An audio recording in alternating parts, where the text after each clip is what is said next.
नमस्कार दर्शक बंधु जय जगन्नाथ। आज हूँ अगस्ट 29 तारीख शुक्रवार। तेज विलंबन कर आसतु नजर पकेबा आज दिन ओडिशा तथा देश विदेशर प्रमुख खबर गुड़िक परवर्ती खबर मानसिक स्वास्थ्य सेवा को आग को बढ़ाइबा दिगरे एक गुरुत्वपूर्ण पदक्षेप स्वरूप एम्स भुवनेश्वर मानसिक रोग विभाग पक्षर एक अत्याधुनिक न्यूरो मॉड्यूलेशन सेवा केन्द्र आरंभ कर गुरुत्वपूर्ण पदक्षेपर लक्ष्य होछि अत्याधुनिक non invasive brain stimulation therapy चिकित्सा प्रदान करी औषध प्रतिरोधी एवं चिकित्सा करने को कष्टकर मानसिक रोगरे पीड़ित रोगी एक नूतन आशा संचार करने एम्स भुवनेश्वर कार्यनिर्वाही निर्देशक डॉक्टर आशुतोष विश्वास एही व्यवस्था को उद्घाटन करथिले। न्यूरो मॉड्यूलेशन केन्द्र शुभारंभ एम्स भुवनेश्वर एक विशेष सफलता। दर्शक बंधु चैनल टी को जदि एबे जाय सब्सक्राइब करना तेबे सब्सक्राइब करी पाखर थिबा ऑल बेल नोटिफिकेशन आइकन टी को दबाई दियंतु जहा फल प्रत्येक दिन सर्वप्रथमे आपण ताजा खबर गुडी को जानि परिबे एवं भिडियोटी आपण केउ जिल्ला रो देखुछंती कमेंट माध्यम रे जणांतु। परवर्ती खबर राज्य उपरे पुणी आउ एक घूर्णी बलय उत्तर पश्चिम बंगोपसागर उत्तर ओडिशा उपकूल रे पुणी एक घूर्णी बलय सृष्टि हेबा नै संभावना रहिछि बोली सूचना दैछंती पाणीपाग वैज्ञानिक शरद साहू। जहा फल सेप्टेम्बर पहिला रो राज्य रे पुणी जारी रहिबो वर्षा पुणी भिजिबो ओडिशा। सेपटे लघुचाप प्रभाव रे आउ 3 दिन राज्य रे प्रबल वर्षा चेतावनी रहिथिबा बेले लघुचाप रे परिणत होइछि सदृश लघुचाप छत्तीसगढ़ उपरे सक्रिय रहिछि। गुरुवार सारा राज्य रे हालुकारो मध्यम धरण वर्षा होइथिला बेले आजि ठारू कमिबो वर्षार परिमाण। उत्तर उपकूल ओडिशार किछि अंचल रे हालुकारो मध्यम धरणर वर्षा हेबार संभावना रहिछि। 30 तारिख जाय प्रबल वर्षार संभावना नथिबा बेले पुणी 31 रु बढ़िबो वर्षा। 31 तारिख रे मयूरभंज केन्दुझर रे प्रबल वर्षा पई येलो वार्निंग जारी करछि विभाग। सेपटे पाणीपाग विशेषज्ञ कहिसंती दक्षिण पूर्व दिगरु पवन प्रभावित हेउछि प्रभाव रे वर्षा संभावना रहुछि। परवर्ती खबर कृषि भित्तिक तथा गणपर्व नुआ खाई पई उत्सव मुख पश्चिम ओडिशा। एही अवसर रे प्रधानमंत्री नरेंद्र मोदी नुआ खाईर हार्दिक शुभकामना जणाइछंती। एही लोकप्रिय पर्व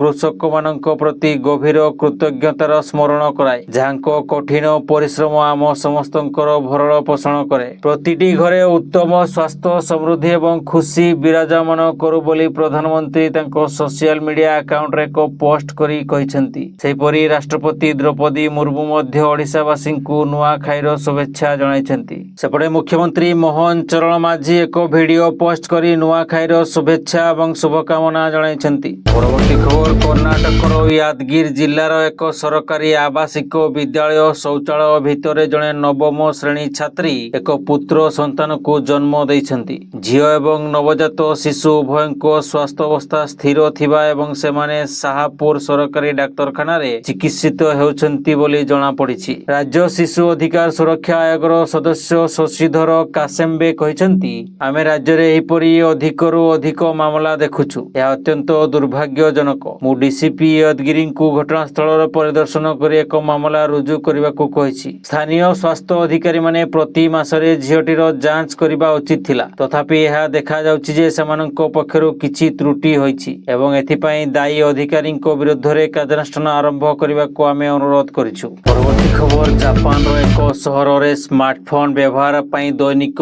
2 घंटार विरति रहिबो। जापान रो एक शहर रे 69,000 बासिंदांको पई स्मार्टफोन व्यवहार को दैनिक 2 घंटा रे सीमित करबाकू प्रस्ताव दैछि। ए नियम आनिबार प्रमुख कारण होछि मोबाइल रु किछि घंटा निजको दूर रे रखी निज पई समय बाहर करबा किंतु जापान पार्लियामेंट रे एबे यह तीव्र वितर्कर कारण साजिछि। स्थानीय प्रशासन कहिछि अत्याधुनिक स्मार्टफोन व्यवहार युवक एवं शिशु मानक मानसिक स्वास्थ्य एवं सामाजिक जीवन उपरे नकारात्मक प्रभाव पकाउछि। ए नियम समस्त बयसर लोक मानक पई प्रयोज्य हेबो बोली प्रस्ताव दिया जाइछि। तबे एही प्रस्ताव को नै मतभेद देखा दैछि। केतेक लोक यह को व्यक्तिगत स्वाधीनता उपरे आघात बोली कहिसंती तो आउ केतेक निष्पत्ति को स्वागत करिसंती। प्रशासन एही नियम को कार्यकारी करिया पई आलोचना जारी रखिछि किंतु एहार सफलता बासिंदांको सहयोग उपरे निर्भर करुछि। परवर्ती खबर सेप्टेम्बर द्वितीय सप्ताह बीएमसी पक्षरु कुकुर गणना आरंभ हेबो। भोर समय रे गणना कराजिबो। एही समय रे चारियाडे सुनसान थिबारु कुकुर माने रास्ता उपरे मेळी होइथांती तेणु एही समय रे सहजरे गणना करा जाई पारिबो बोली बीएमसी कमिशनर चंचल रणा कहिसंती।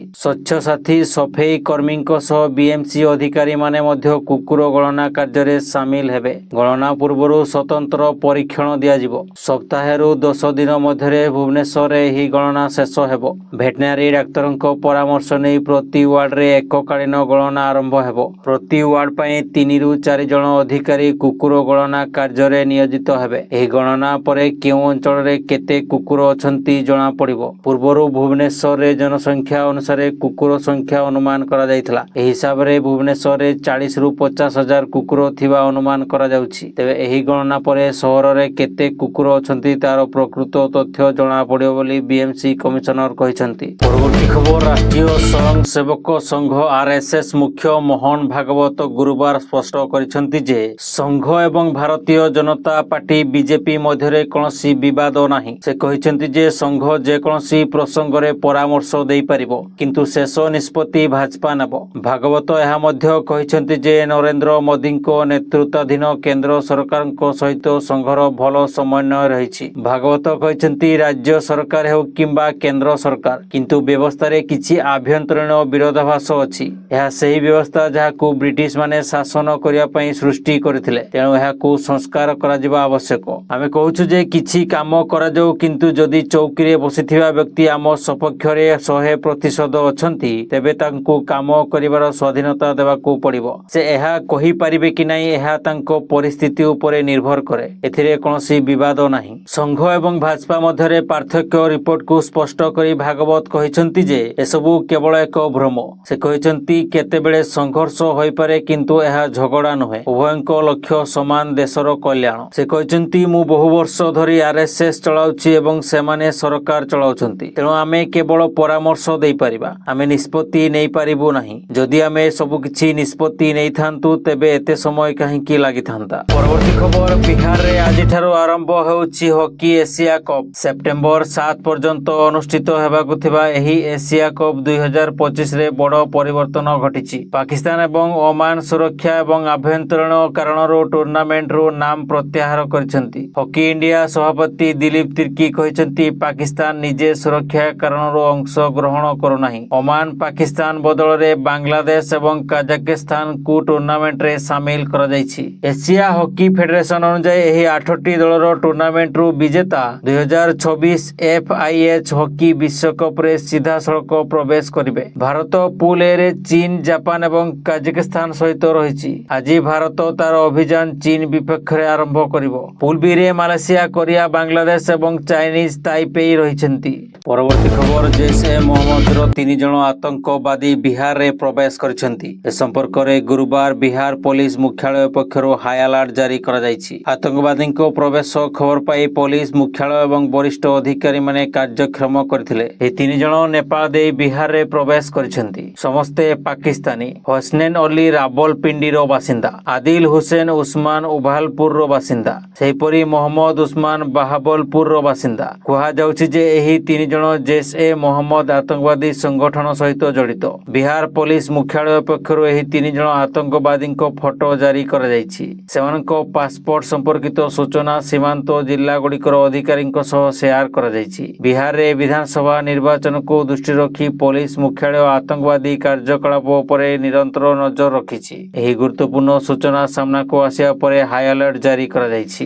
ପରବର୍ତ୍ତୀ ଖବର, ସ୍କୁଲ ଯାଉଥିବା ଛାତ୍ରଛାତ୍ରୀଙ୍କ ମଧ୍ୟରେ ବଢୁଥିବା ସ୍ମାର୍ଟଫୋନ ନିଶା ଚିନ୍ତାର ବିଷୟ ହୋଇପଡ଼ିଛି। ଏହାକୁ ଦୃଷ୍ଟିରେ ରଖି ପୂର୍ବରୁ ଅଷ୍ଟ୍ରେଲିଆ ଛାତ୍ରଛାତ୍ରୀଙ୍କ ପାଇଁ ସୋସିଆଲ ମିଡିଆକୁ ନିଷେଧ କରିଥିଲା। ଏବେ ଦକ୍ଷିଣ କୋରିଆ ମଧ୍ୟ ସମାନ ନିଷ୍ପତ୍ତି ନେଇ କ୍ଲାସରୁମକୁ ମୋବାଇଲ ଏବଂ ଡିଜିଟାଲ ଡିଭାଇସ ନେବାକୁ ନିଷେଧ କରିଛି। ଏହି ନିଷ୍ପତ୍ତି ଦେଶର ବିଭିନ୍ନ ସ୍କୁଲରେ କାର୍ଯ୍ୟକାରୀ ହେବ। ଏଠାକାର ନେତାମାନେ କହିଛନ୍ତି ଯେ ଯୁବପିଢ଼ିଙ୍କ ମଧ୍ୟରେ ସୋସିଆଲ ମିଡିଆ ନିଶା ଏକ ବଡ଼ ସଂକଟର ରୂପ ନେଉଛି। ଦକ୍ଷିଣ କୋରିଆର ସଂସଦ ଦ୍ୱାରା ଗୃହୀତ ଏହି ନିଷ୍ପତ୍ତି ଆସନ୍ତା ବର୍ଷ ମାର୍ଚ୍ଚରୁ କାର୍ଯ୍ୟକାରୀ ହେବ। ଏହି ନିୟମ ପ୍ରସ୍ତାବ ଦେଇଥିବା ନେତା ଚୋ ଜଙ୍ଗ ହୁନ୍ କହିଛନ୍ତି ପିଲାମାନେ ବିଳମ୍ବିତ ରାତି ପର୍ଯ୍ୟନ୍ତ ଇନଷ୍ଟାଗ୍ରାମ ଚଳାଉଛନ୍ତି। ପ୍ରତିଦିନ ସକାଳେ ସେମାନଙ୍କର ଆଖି ଲାଲ ଥାଏ ଏବଂ ସେମାନେ ରାତି 2ଟାରୁ 3ଟା ପର୍ଯ୍ୟନ୍ତ ଇନଷ୍ଟାଗ୍ରାମରେ ରୁହନ୍ତି। ପୂର୍ବରୁ ଅଷ୍ଟ୍ରେଲିଆ ଏବଂ ନେଦରଲ୍ୟାଣ୍ଡରେ ମଧ୍ୟ ଏହି ନିଷ୍ପତ୍ତି କାର୍ଯ୍ୟକାରୀ ହୋଇଛି। ପରବର୍ତ୍ତୀ ଖବର, ସେପ୍ଟେମ୍ବର ଦ୍ୱିତୀୟ ସପ୍ତାହରୁ ଦେଶରୁ ପ୍ରାୟତଃ ମୌସୁମୀ ଚାଲି ଯାଇଥାଏ, କିନ୍ତୁ ଏଥର ପାଣିପାଗରେ ବଡ଼ ଅସମାନତା ଦେଖିବାକୁ ମିଳିବ। ମୌସୁମୀ ଯିବାରେ ବିଳମ୍ବ ହେବ, କିନ୍ତୁ ଏହାରି ଭିତରେ ଅନୁଭୂତ ହେବ ଅସହ୍ୟ ଜାଡ଼। ଦେଶ ଦେଶର ଅଧିକାଂଶ ଅଞ୍ଚଳରେ ବର୍ଷା ଓ ବନ୍ୟାର ବିତ୍ତାପ ଲାଗି ରହିଥିବା ବେଳେ ଶୀତକୁ ନେଇ ଆସିଛି ଥରେଇଲା ଭଳି ଖବର। ବିଶ୍ୱ ପାଣିପାଗ ସଂଗଠନ WMOର ଆକଳନ ଅନୁସାରେ ଚଳିତ ବର୍ଷ ଶେଷ ଆଡ଼କୁ ଲା ନିନା ପରିସ୍ଥିତି ସୃଷ୍ଟି ହେବାର 60% ସମ୍ଭାବନା ରହିଛି, ଯାହାର ପ୍ରଭାବରେ ଶୀତ ଋତୁରେ ଭାରତରେ ପ୍ରବଳ ଶୀତ ଅନୁଭୂତ ହେବ। ଲା ନିନା କେନ୍ଦ୍ରୀୟ ଏବଂ ପୂର୍ବ ବିଷୁବ ସମୁଦ୍ର ପ୍ରଶାନ୍ତ ମହାସାଗରରେ ସମୁଦ୍ର ପୃଷ୍ଠର ତାପମାତ୍ରାର ବହୁତ ପରିମାଣର ଶୀତଳତାକୁ ବୁଝାଏ, ଯାହାଫଳରେ ଭାରତୀୟ ଉପମହାଦେଶରେ ବାୟୁମଣ୍ଡଳୀୟ ସଞ୍ଚାଳନରେ ପରିବର୍ତ୍ତନ ହୋଇ ଶୀତକୁ ବଢ଼ାଇବ। ଭାରତୀୟ ପାଣିପାଗ ବିଭାଗ IMD ମଧ୍ୟ ଏହି ପୂର୍ବାନୁମାନ ସହିତ ସହମତ ହୋଇଛି ଯେ ଏହି ବର୍ଷର ଶେଷ ଆଡ଼କୁ ଲା ନିନା ପରିସ୍ଥିତି ସୃଷ୍ଟି ହେବାର ସମ୍ଭାବନା ରହିଛି। ଆଗାମୀ ଶୀତ ଋତୁରେ ଭାରତୀୟ ଉପମହାଦେଶରେ ଗମ୍ଭୀର ଶୀତ ପରିସ୍ଥିତି ରହିବ। ମୌସୁମୀର ଫେରିଯିବା ଆହୁରି ବିଳମ୍ବ ହେବ। ପରବର୍ତ୍ତୀ ଖବର, ଭାରତ ଉପରେ ମୋଟା ଅଙ୍କର ଶୁଳ୍କ ଲଗାଇ ଆମେରିକା ରାଷ୍ଟ୍ରପତି ଡୋନାଲ୍ଡ ଟ୍ରମ୍ପ ଭାରତ ଆମେରିକା ସମ୍ପର୍କକୁ ମଧ୍ୟ ତିକ୍ତ କରିଛନ୍ତି। ଭାରତ ରୁଷଠାରୁ ତେଲ କିଣି ୟୁକ୍ରେନ ଯୁଦ୍ଧରେ ରୁଷର ଆର୍ଥିକ ସାହାଯ୍ୟ କରୁଛି ବୋଲି ଅଭିଯୋଗ ଆଣି ଟ୍ରମ୍ପ 50% ଟ୍ୟାରିଫ ଲଗାଇଛନ୍ତି। ଫଳରେ ଅନେକ କ୍ଷେତ୍ରରେ ଆଗକୁ ଅସୁବିଧା ସୃଷ୍ଟି ହୋଇପାରେ ବୋଲି ଆଶଙ୍କା ସୃଷ୍ଟି ହେଉଛି। ହେଲେ ଏବେ ଏହି ନୀତି କାରଣରୁ ଟ୍ରମ୍ପଙ୍କୁ ଆମେରିକାରେ ହିଁ ବିରୋଧର ସାମ୍ନା କରିବାକୁ ପଡୁଛି। ଆମେରିକୀୟ ରାଜନେତା ଏବଂ ବିଶେଷଜ୍ଞ ଟ୍ରମ୍ପଙ୍କ ଟ୍ୟାରିଫ ନୀତି ଏବଂ ଭାରତ ଉପରେ ଲଗାଯାଇଥିବା ଶୁଳ୍କକୁ ନେଇ ଟ୍ରମ୍ପଙ୍କୁ କଡ଼ା ସମାଲୋଚନା କରିଛନ୍ତି।